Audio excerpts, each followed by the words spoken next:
വൈകുന്നേരത്തെ 4 മണി ചായക്ക് എല്ലാവർക്കും ഒരുപോലെ ഇഷ്ടമാകുന്ന ഒരു ഈവനിങ് സ്നാക്കിൻ്റെ റെസിപ്പിയാണ്. അപ്പോൾ ഇത് കുട്ടികൾക്ക് മാത്രമല്ല കേട്ടോ, മുതിർന്നവർക്കും ഒരുപോലെ ഇഷ്ടമാകുന്ന ഒരു റെസിപ്പിയാണ്. അതുപോലെ തന്നെ ഒരുപാട് ഇൻഗ്രീഡിയൻസ് ഒന്നും വേണ്ട, ഉണ്ടാക്കാനും വളരെ എളുപ്പമാണ്. അതുപോലെ തന്നെ മാവ് കുഴക്കോ പരത്തോ ഒന്നും ചെയ്യേണ്ട, എണ്ണയിൽ പൊരിക്കേണ്ട, ആവിയിൽ വേവിച്ചെടുക്കുന്ന നല്ലൊരു ഹെൽത്തി ആയിട്ടുള്ളൊരു സ്നാക്ക് കൂടിയാണ്. അപ്പോൾ ഈ ഒരു റെസിപ്പി എങ്ങനെയാണ് ഉണ്ടാക്കുന്നതെന്ന് നോക്കാം. അപ്പോൾ അത് ഉണ്ടാക്കാനേ നമ്മൾ ഒരു പാൻ അടുപ്പത്ത് വെച്ച് കൊടുത്തിട്ടുണ്ട്. ഇനി അതിലേക്ക് നമുക്ക് 1 ടേബിൾ സ്പൂൺ നെയ്യ് ഒഴിച്ചു കൊടുക്കാം. പിന്നെ നമ്മളതിലേക്ക് ചേർത്ത് കൊടുക്കുന്നത് 1 കപ്പ് സേമിയയാണ്. അപ്പോൾ വറുത്തതായാലും വറുക്കാത്തതായാലും നിങ്ങൾ ഇതുപോലെ ഒന്ന് വറുത്തെടുക്കുക. അപ്പോൾ കുറച്ച് കട്ടിയുള്ള സേമിയ ഞാൻ എടുത്തത്. നേരിയ സേമിയനേക്കാളും കട്ടിയുള്ളത് വെച്ച് ചെയ്യുമ്പോഴാണ് ഇത് കൂടുതൽ ടേസ്റ്റി ആയിട്ട് കിട്ടുക. അപ്പോൾ ഒന്ന് കളറ് മാറി വരുന്നവരെ നമുക്ക് ഒരു മീഡിയം ഫ്ലെയിമിലിട്ടിട്ട് ഇതൊന്ന് വറുത്തെടുക്കാം. നമ്മൾ സാധാരണ സേമിയ പായസം വെക്കുമ്പോൾ സേമിയ വറുത്തെടുക്കുന്നില്ലേ, അതുപോലെ വറുത്തെടുത്താൽ മതി.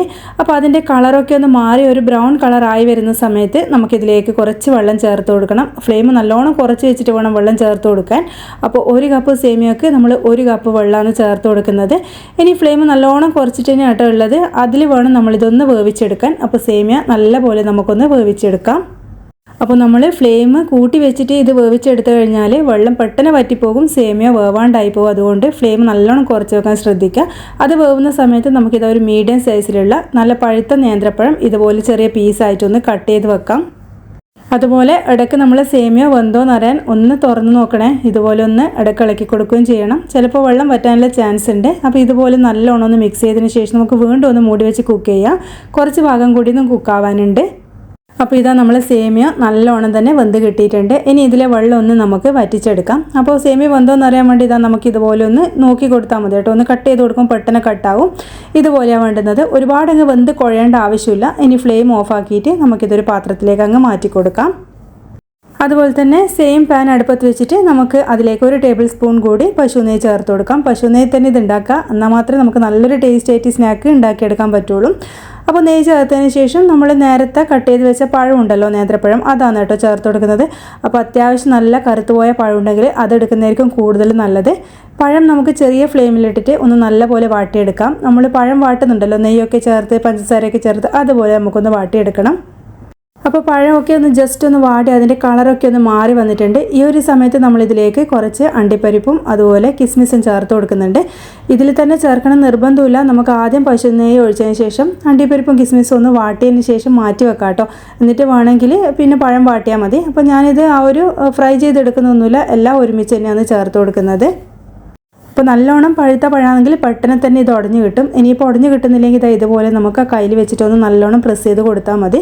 അതുപോലെ തന്നെ നമ്മളിതിലേക്ക് 1/4 കപ്പ് തേങ്ങ ചിരവിയതും കൂടിയും ചേർക്കുന്നുണ്ട്. ഇതും കൂടിയും ചേർത്ത് കഴിഞ്ഞാൽ നമ്മൾ സ്നാക്ക് നല്ലൊരു ടേസ്റ്റ് ആയിട്ട് കിട്ടും. അപ്പോൾ നമുക്ക് കുറച്ചും കൂടി പശു നെയ്യ് ചേർത്ത് കൊടുക്കാം. ഇത് കുറച്ച് ഒന്ന് ഡ്രൈ ആയിട്ടാണ് കേട്ടോ ഉള്ളത്. അപ്പോൾ അതുകൊണ്ട് നെയ്യും കൂടി ചേർത്ത് കൊടുത്തിട്ട് നല്ലപോലെ തേങ്ങയും നമ്മുടെ ആ പഴമൊക്കെ ഒന്ന് യോജിപ്പിച്ചെടുക്കുന്നുണ്ട്. അപ്പോൾ ആ തേങ്ങയും പഴമൊക്കെ ഒന്ന് യോജിച്ച് കിട്ടിക്കഴിഞ്ഞാൽ നമ്മളിതിലേക്ക് ചേർത്ത് കൊടുക്കുന്നത് 1 നുള്ളി ഏലക്ക പൊടിച്ചതാണ്. അപ്പോൾ നിങ്ങളുടെ കയ്യിൽ ജീരകപ്പൊടിയും അതുപോലെ ചുക്കുപൊടിയൊക്കെ ഉണ്ടെങ്കിൽ ഓരോ നുള്ളി ചേർത്ത് കൊടുക്കാം. ഞാനിതിൽ ഏലക്കപ്പൊടി മാത്രമേ ചേർത്ത് കൊടുത്തിട്ടുള്ളൂ. അത് രണ്ടും കൂടിയും ചേർത്ത് കൊടുത്തു കഴിഞ്ഞാൽ ഒരു പ്രത്യേക ഫ്ലേവർ തന്നെയാണ്. അപ്പോൾ ഇതിതാ നല്ല പോലെ ഒന്ന് റെഡിയായി വന്നിട്ടുണ്ട്. അതിനുശേഷം നമ്മളിതിലേക്ക് ചേർക്കുന്നത് 2 അച്ച് ശർക്കര ഉരുക്കിയിട്ടാണ് ഒഴിച്ചു കൊടുക്കുന്നത്. അപ്പോൾ ശർക്കര കല്ലും മണ്ണൊക്കെ ഉണ്ടാവും നിങ്ങൾക്ക് അറിയാമല്ലോ, അതുകൊണ്ട് ഉരുക്കിയിട്ട് വേണം കേട്ടോ നമ്മളിതിലേക്ക് ഒഴിച്ചു കൊടുക്കാൻ. അപ്പോൾ ഈ ഒരു അളവിന് നമുക്ക് 2 ശർക്കര മാത്രം മതിയാകും. അതും കൂടിയും ചേർത്തിട്ട് നമുക്ക് ഈ തേങ്ങയും പഴമൊക്കെ ഇതിലിട്ടിട്ട് നല്ല പോലെ ഒന്ന് വെളിയിച്ചെടുക്കണം. ഏകദേശം ഒരു 2-3 മിനിറ്റ് ഇതുപോലെ ഒന്ന് മിക്സ് ചെയ്തതിന് ശേഷം നമ്മൾ നേരത്തെ വേവിച്ച് വെച്ച സേമിയ ഉണ്ടല്ലോ, അതും കൂടി ഇതിലേക്ക് നമുക്ക് ചേർത്ത് കൊടുക്കാം.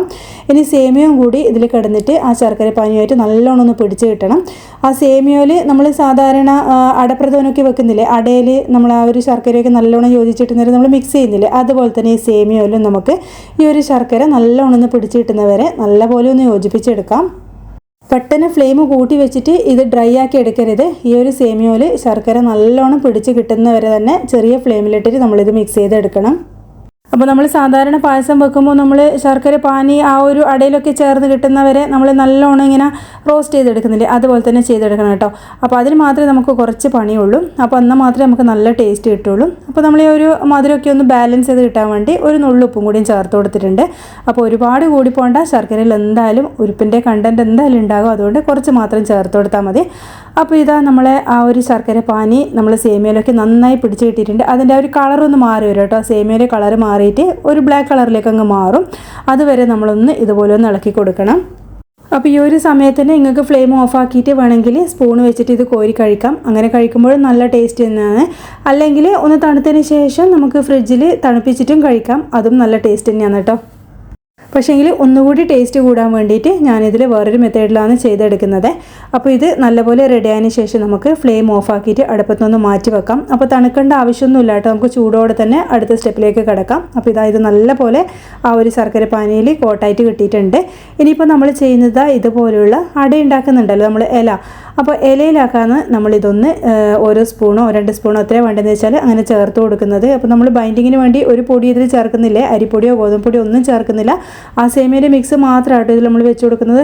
ഇല ഒന്ന് വാട്ടിയതിന് ശേഷം വേണം കേട്ടോ നമ്മളിങ്ങനെ ചെയ്തെടുക്കാൻ. അപ്പോൾ സേമിയയിൽ ശർക്കര ഒന്ന് നല്ലോണം പിടിച്ച് കോട്ടായി കിട്ടിയാൽ മാത്രമേ ഇത് നമുക്ക് ആ ഒരു അടേൻ്റെ ഷേപ്പിൽ വേവിച്ചെടുക്കുമ്പം കിട്ടുള്ളൂ. അതായത് ശർക്കര പാനി ഒരു നൂൽപ്പരുവം പോലെയൊക്കെ ആയിട്ട് കിട്ടണം, എന്നാൽ മാത്രമേ നമുക്ക് നല്ല കറക്റ്റായിട്ട് ഇത് കിട്ടുള്ളൂ. ഇനിയിപ്പോൾ നമുക്ക് ഇല ഇതുപോലെ ഒന്ന് മടക്കി കൊടുക്കാം. അപ്പോൾ രണ്ടാമത്തിൽ നമ്മളിതൊന്ന് ചെയ്ത് കൊടുക്കുന്നുണ്ട്. എന്നിട്ട് നമ്മളിത് ആവിക്ക് വെച്ചിട്ട് ഒരു 5 മിനിറ്റ് ഒന്ന് ആവി കയറ്റി എടുക്കുക മാത്രമേ ചെയ്യുന്നുള്ളൂ. അപ്പോൾ നല്ല ടേസ്റ്റാണ് ഇത് കഴിക്കാൻ വേണ്ടിയിട്ട്. അപ്പോൾ തീർച്ചയായിട്ടും ഒന്ന് ട്രൈ ചെയ്ത് നോക്കണേ. അപ്പോൾ ഞാനിവിടെ ഒരു 6 എണ്ണമായിട്ട് ഉണ്ടാക്കിയത്. നമുക്കിതാ ഒന്ന് ആവി കയറ്റി എടുക്കാം. അപ്പോൾ ഈ സൈഡൊക്കെ ഒന്ന് പ്രസ് ചെയ്ത് കൊടുക്കണം, അല്ലെങ്കിൽ നമ്മൾ ബൈൻഡിങ്ങിനൊന്നും ചേർത്തിട്ടില്ലല്ലോ, പൊടികളൊന്നും ചേർത്തിട്ടില്ല, അപ്പോൾ ഇളകിപ്പോകാനുള്ള സാധ്യതയുണ്ട്. എന്നാലും നമ്മൾ ശർക്കര പാനി ഒന്ന് കട്ടിയായി കിട്ടിക്കഴിഞ്ഞാൽ അങ്ങനെ ഇളകാനും ഇല്ല. അപ്പോൾ അതുകൊണ്ട് ആ ഒരു നിങ്ങൾ പ്രിപ്പയർ ചെയ്യുന്ന ആ ഒരു ഇതിൽ മാത്രം നിങ്ങളൊന്ന് ശ്രദ്ധിച്ചാൽ മതി.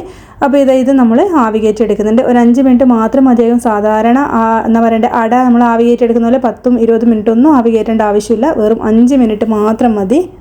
അപ്പോൾ നമ്മൾ ടേസ്റ്റ് ആയിട്ടുള്ള സേമിയ വെച്ചിട്ടുള്ള നമ്മളെ അട ഇവിടെ റെഡി ആയിട്ടുണ്ട്. അപ്പോൾ നല്ല ടേസ്റ്റാണ് കോരി കഴിക്കാൻ വേണ്ടിയിട്ട്. അപ്പോൾ ഇലയിലൊക്കെ നമ്മൾ ഇതിങ്ങനെ ചെയ്തെടുത്ത് ആവിക്ക് പുഴുങ്ങിയതുകൊണ്ട് ഒരു പ്രത്യേക രുചി തന്നെ കേട്ടോ കഴിക്കാൻ വേണ്ടിയിട്ട്. അപ്പോൾ തീർച്ചയായിട്ടും ട്രൈ ചെയ്ത് നോക്കിയിട്ട് ഫീഡ്ബാക്ക് പറയാൻ മറക്കരുത്. അതുപോലെ ചാനൽ ആദ്യമായിട്ട് കാണുന്നവരാണെങ്കിൽ സബ്സ്ക്രൈബ് ചെയ്യാനും ലൈക്ക് ചെയ്യാനും ഷെയർ ചെയ്യാനും മറക്കരുത്. അടുത്ത വീഡിയോയിൽ നമുക്ക് വീണ്ടും വേറൊരു ഹെൽത്തി ആയിട്ടുള്ള റെസിപ്പി ആയിട്ട് കാണാം. താങ്ക്